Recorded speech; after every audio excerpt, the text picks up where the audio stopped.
What's up guys, Sanjot Keer here, welcome to IFL। आज आपके साथ एक ऐसे उपमा की रेसिपी शेयर कर रहा हूँ जो इतनी सिंपल है, लेकिन जैसे इसको आप खाओगे ना तो मुंह में जाते ही एकदम से उपमा जो है घुल जाएगा। एकदम लाइट, एकदम फ्लफी उपमा बनता है जो बिल्कुल भी ड्राई नहीं होगा और उतना एप्टली मॉइस्ट होगा कि वो खिचड़ी जैसा नहीं लगे। और ऐसा उपमा बनाने के लिए बहुत सिंपल सी चीज़ें हैं जो मैं आपके साथ आज शेयर कर रहा हूँ। और अगर आप बिगनर भी हो तो इस उपमा को आप फटाफट आसानी से अपने घर पे बना पाओगे और आई एम श्योर कि आपके घर पे सभी को बहुत पसंद भी आएगा। तो एकदम परफेक्ट तरीके से उपमा घर पे कैसे बनाते हैं वो देख लेते हैं। तो यहाँ प्रेप के लिए मैंने कुछ वेजिटेबल्स ले लिए हैं। बीन्स हैं, कैरेट, कैप्सिकम, प्याज, अदरक, हरी मिर्च, नींबू, धनिया, मटर और कड़ी पत्ते, ये सारी चीज़ें आपको लगेगी। सबसे पहले थोड़ा सा अदरक ले लिया है। अदरक को आसानी से छीलने के लिए ऐसे आप एक चम्मच ले लो और चम्मच से इसे छीलो, एकदम आसानी हो जाती है छीलने में। काफ़ी बिगनर्स चैनल को देखते हैं, उनको दिक्कत होती है ये सारी सिंपल चीज़ें भी करने में, तो ये उनके लिए। अगर आप पहले से ही खाना बनाते हैं, नीचे चैप्टर्स बने हुए हैं, आप ये वाला जो सेक्शन है इसे स्किप कर सकते हैं। अभी अदरक को चॉप करने के लिए साइड से ऐसे एक पहले कट करके एक बेस तैयार कर लीजिए कि जब भी आप कटिंग करो ना तो अदरक इधर उधर हिलना नहीं चाहिए। फिर उसके बाद पतले पतले इसके स्लाइसेस आपको कट करने हैं। आप देख सकते हो कैसे स्लाइसेस मैंने कट कर लिए अदरक के।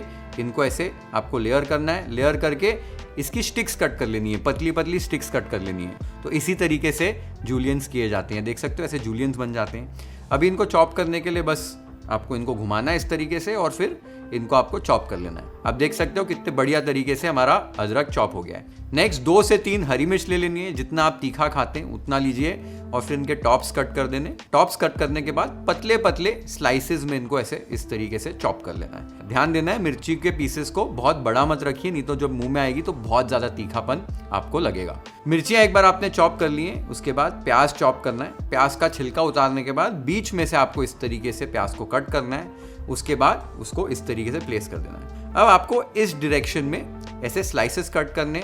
ध्यान देना है कि जो रूट वाला साइड है ना वो आप काटेंगे नहीं पूरी तरीके से। आप देखो हमारा प्याज जुड़ा हुआ है, इससे हमको प्याज को चॉप करने में आसानी हो जाती है।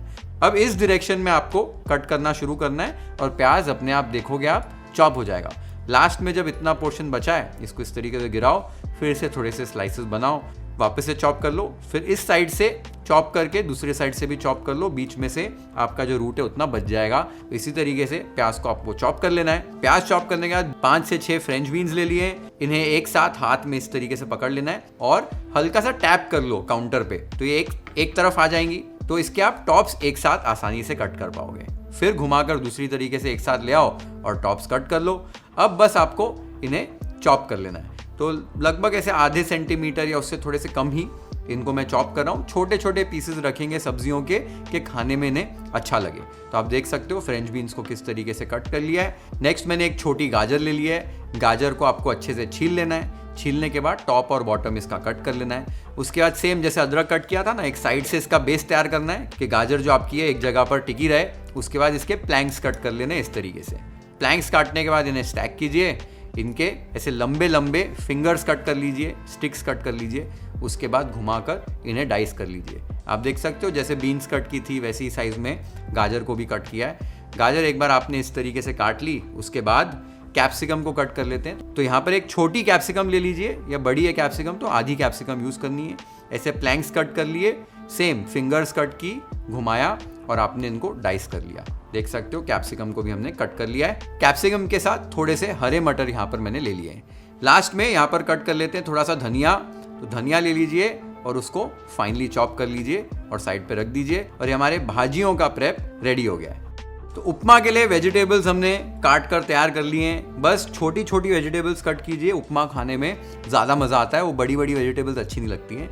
और खुद खाना पका रहे हो ना तो एक चीज़ सबसे बेस्ट हो जाती है, कंट्रोल कर सकते हो कौन सी वेजिटेबल ऐड करनी है। तो कोई वेजिटेबल अगर नहीं पसंद है तो उसको निकाल दीजिए। स्वीट कॉर्न पसंद है, कोई दूसरी वेजिटेबल पसंद है तो ऐड कर सकते हो, उपमे में अच्छी लगती है। और उपमा जो है ना अभी वर्ल्ड फेमस रेसिपी हो गई है। जहाँ भी ट्रैवल कर लो, फ्लाइट में, ट्रेन में, ब्रेकफास्ट लगाओ, बुफे लगाओ, सब जगह उपमा सर्व होता है। इतनी फेमस है तो साउथ इंडिया से ये रेसिपी है, बट है वर्ल्ड फेमस और खाने में बहुत मज़ा आता है इसे। और इसको ना तड़के अलग अलग टाइप के लगते हैं। एक तो वाइट वाला उपमा होता है जो हम आज बना रहे हैं, अलग अलग रंग के होते हैं क्योंकि टमाटर का, लाल मिर्च का, ऐसे अलग अलग तड़का इसको लगाया जाता है। खारा भात इसको कहा जाता है और इसको बनाया जाता है। आज हम सिंपल तड़का दे रहे हैं। अब नेक्स्ट स्टेप हमारा ये होने वाला है कि हम रवा जो है उसको भूनने वाले हैं। ये क्यों भूनते हैं, कैसे करना है ये प्रोसेस, ये सारी चीज़ें देख लेते हैं। तो यहाँ पर मैंने उपमा रवा ले लिया है। उपमा जब भी पका रहे हो, रवा जो है आपने जब मार्केट से खरीदना है, बोलना है उपमा वाला रवा चाहिए। ये ना ही फाइन होता है ना ही कोर्स होता है, मिडिल में होता है ये, और ये बहुत ज़रूरी है अच्छा उपमा पकाने के लिए। अब आपने लेना है एक फ्राई पैन में 1 टीस्पून घी ऐड करना है। घी एक बार गर्म हो जाए तो इसमें रवा ऐड करना है। रवा को मापने के लिए यहाँ पर मैं कप मेजर यूज़ कर रहा हूँ, आप कटोरी का भी इस्तेमाल कर सकते हो। रवा को माप लीजिए, माप कर रवा आपने ऐड कर देना है। अब लो फ्लेम पर, मीडियम लो फ्लेम पर कंटिन्यूसली स्टर करते हुए 3 से 4 मिनट के लिए आपको रवा को अच्छे से भून लेना है। ये प्रोसेस करने से रवा जो है अच्छे से फूलता है, और जब आप इसको खाएंगे तो एकदम फ्लफ़ी लगेगा, एकदम लाइट लगेगा। तो ये प्रोसेस ज़रूर कीजिए जब भी रवा इडली बना रहे हो या आप उपमा बना रहे हो। रवा को रोस्ट करना बहुत इंपॉर्टेंट है, ये आप नोट करके रख लीजिए। और हमने मेजर क्यों किया है इसको, क्योंकि पानी का मेजर, जो पानी का रेशियो है वो बहुत इंपॉर्टेंट है। तो जब भी उपमा पका रहे हो, आप कटोरी जो यूज़ करोगे उसी कटोरी से आपको पानी भी बाद में मेजर करके ऐड करना है। तो ये चीज़ का भी ध्यान दीजिए। एक बार आपने रवा को 3 से 4 मिनट के लिए अच्छे से भून लिया, आप देखोगे हल्का हल्का इसी स्टेज पर फूल जाएगा। इसे अभी निकाल कर आपने साइड पर रख देना है। नेक्स्ट स्टेप ये, यहाँ पर मैंने लगभग 10 काजू ले लिए हैं। काजू को आपको 2 हाफ्स में डिवाइड कर लेना है। तो एक नाइफ लीजिए और केयरफुली इस तरीके से काजू को 2 हिस्सों में डिवाइड कर लीजिए। सारे एक बार काजू आपने डिवाइड कर लिए, इनको हमको फ्राई करना है। तो यहाँ पर मैं कढ़ाई ले रहा हूँ जिसमें हम उपमा पकाने वाले हैं। इसी में 1 से 2 टेबलस्पून आपने घी ले लेना है। घी एक बार हल्का सा गर्म हो जाए, इसमें काजू ऐड कर दीजिए। साथ ही में 1 टेबलस्पून पीनट्स ऐड कर दीजिए। पीनट जो है ये छिलके वाले ही होने चाहिए। इनको भी लो फ्लेम पर आपको अच्छे से भून लेना है, जब तक कि आपके जो काजू हैं वो लाइट गोल्डन ब्राउन हो जाए और पीनट्स भी अच्छे से फ्राई हो जाएं। ये जो क्रंच है ना काजू का और पीनट्स का, ये उपमा में बहुत अच्छा लगता है। अगर आपको पसंद है तो ज़रूर ऐड कीजिए, ये उपमा को नेक्स्ट लेवल पे लेके जाता है। मैं हमेशा ऐड करता हूँ। एक बार काजू इस तरीके से लाइट गोल्डन ब्राउन हो जाए तो इसको आपको निकाल लेना है और बोल में ट्रांसफ़र कर लेना है। इन्हें हम बाद में ऐड करेंगे कि इनका जो क्रंच है वो मेंटेन रहे। एक बार आपने ये स्टेप कंप्लीट कर लिया, अब इसी कढ़ाई में सेम घी में हम आगे का तड़का भी देंगे। तो यहाँ पर 1 टीस्पून राई ऐड कर रहा हूँ। राई को क्रैकल होने दीजिए। फिर इसमें 1 टीस्पून उड़द दाल और 1 टीस्पून चना दाल ऐड कीजिए, और इनको हल्का हल्का आपको भूनना है कि इस पर थोड़ा सा लाइट रंग चढ़ जाए। और ये आपने देखा, ये जो हमारी YFL होम की ब्रास मसाला दानी है, इसमें मैं हमेशा हमारे स्पाइसेस स्टोर करके रखता हूँ, और ये हज़ारों किचन्स में हमारी YFL फैमिली यूज़ करती है। एक ब्यूटीफुल मसाला दानी है, ब्यूटीफुल इंग्रेविंग्स है इसके ऊपर, 7 कंपार्टमेंट्स हैं जिसमें आप अपने स्पाइसेस को ब्यूटीफुली स्टोर करके रख सकते हो। एंड आई एम श्योर ये जब भी आपके किचन में होगी, आपके किचन को और ब्यूटीफाई करेगी। तो आप ये ऑर्डर कर सकते हो अभी yflhome.com से, अमेजॉन से और जेप्टो से। एक बार आपने दालों को हल्का सा भून लिया, तब इसके अंदर 1 टीस्पून चॉप किया अदरक ऐड कीजिए, कटी हुई हरी मिर्च, और जो हमने प्याज कट करके रखा था वो ऐड कर दीजिए। प्याज को अभी आपको ट्रांसलूसेंट होने तक पका लेना है। ट्रांसलूसेंट यानी कि हल्का हल्का ये नरम हो जाए, बहुत लाइट गोल्डन ब्राउन होने तक आपने इसको भूनना नहीं है। आप देख सकते हो प्याज हमारा हल्का सा पक गया है, नरम हो चुका है। इस स्टेज पर 10 से 12 कड़ी पत्ते ऐड कर लीजिए और हल्का सा आपने स्टर करके इसे पका लेना है। अब जो सारी वेजिटेबल्स हमने कट करके रखी थी, बीन्स, कैरेट, कैप्सिकम, मटर, ये सारी चीज़ें ऐड कर दीजिए और इन्हें स्टर करके 2 से 3 मिनट के लिए हाई फ्लेम पर आपने कुक करना है। यहाँ पर एक चीज़ इंपॉर्टेंट है, बहुत ज़्यादा कुक करके सब्जियों को गला नहीं लेना है, क्योंकि हम पानी ऐड करके भी हल्का सा इसे पानी में भी कुक करेंगे।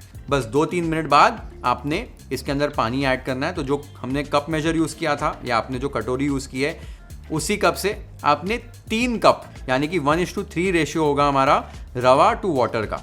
तो जितना आपने रवा लिया था उससे 3 गुना पानी आपने इसमें ऐड कर देना है। मैंने गर्म पानी ऐड किया है कि पानी में उबाल जल्दी से आ जाए।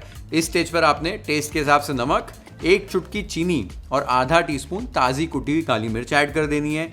हल्का सा स्टर कर देना है और पानी को एक अच्छे से उबाल पे ले आना है। पानी एक अच्छे रोलिंग बॉयल पे होना चाहिए, तभी आपने सूजी इसमें ऐड करनी है। ठंडे पानी में अगर सूजी ऐड करोगे ना तो उपमा का जो टेक्सचर है वो अच्छा नहीं आता है। पानी अच्छे से एक बार उबाल पे आ जाए, आप देख सकते हो पानी हमारा उबल रहा है। इस स्टेज पर आपने जो रवा हमने भून कर रखा था वो ऐड कर देना है और कंटिन्यूसली यहाँ पर आपने स्टर करना है। इधर आप रुकेंगे तो लम्प्स बन जाएंगे, तो ये अच्छे से कंटिन्यूसली इसको स्टर कीजिए। जो रवा है ना बहुत फटाफट से पानी को अब्जॉर्ब करता है, अच्छे से सोख लेता है। तो अच्छे से इसको स्टर कीजिए। आप देख सकते हो कितनी जल्दी हमारा जो उपमा है एकदम थिक हो गया है, पानी को अच्छे से इसने अब्जॉर्ब कर लिया है। एक बार उपमा कुछ इस कंसिस्टेंसी का आपका दिख रहा है तो आपने इस स्टेज पर करना है, ढक्कन लगा देना है और ढक्कन लगाकर फ्लेम को एकदम लो पर कर देना है। एकदम लो फ्लेम पर अब 4 से 5 मिनट के लिए आपको उपमा को पकाना है। बीच में 1-2 बार आपने खोलकर इसको स्टर कर लेना है कि जो उपमा है वो नीचे कढ़ाई पर लगे नहीं। 4 से 5 मिनट बाद जब आप इसको चेक करेंगे, आप देख सकते हो उपमा हमारा बिल्कुल भी एकदम ड्राई नहीं बना है और एकदम गीला भी नहीं है, एकदम खिचड़ी जैसा भी नहीं है, एकदम परफेक्ट टेक्सचर इसका आ गया है। इस स्टेज पर आप इसको टेस्ट करके नमक एडजस्ट कर सकते हो। यहाँ पर आपने फिर से ढक्कन लगा देना है और गैस को बंद करके इसको 5 मिनट के लिए रेस्ट होने छोड़ देना है। तो उपमा का तड़का आपने देखा एकदम सिंपल और ऑलमोस्ट ये बनकर तैयार हो गया है। लेकिन ये जो 5 मिनट है ना, ये 5 मिनट का रेस्ट जो है इस उपमा को टेक्सचर और बेटर दे देंगे।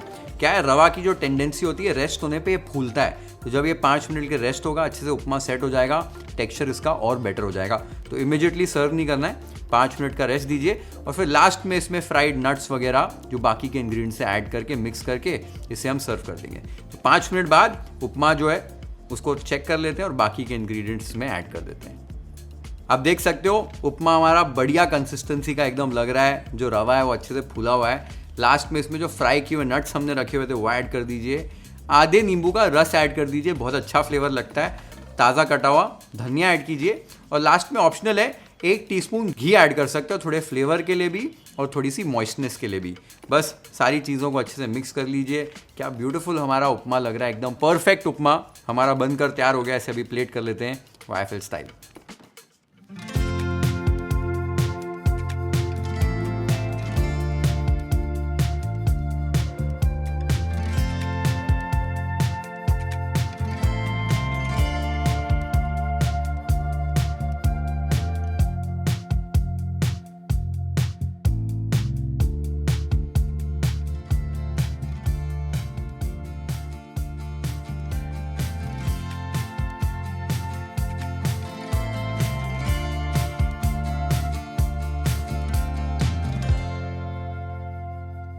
बहुत ही डिलिशियस लगती है रेसिपी और साथ में आप चटनी के साथ सर्व करो या सांभर के साथ सर्व करो, मज़ा आ जाता है खाने में।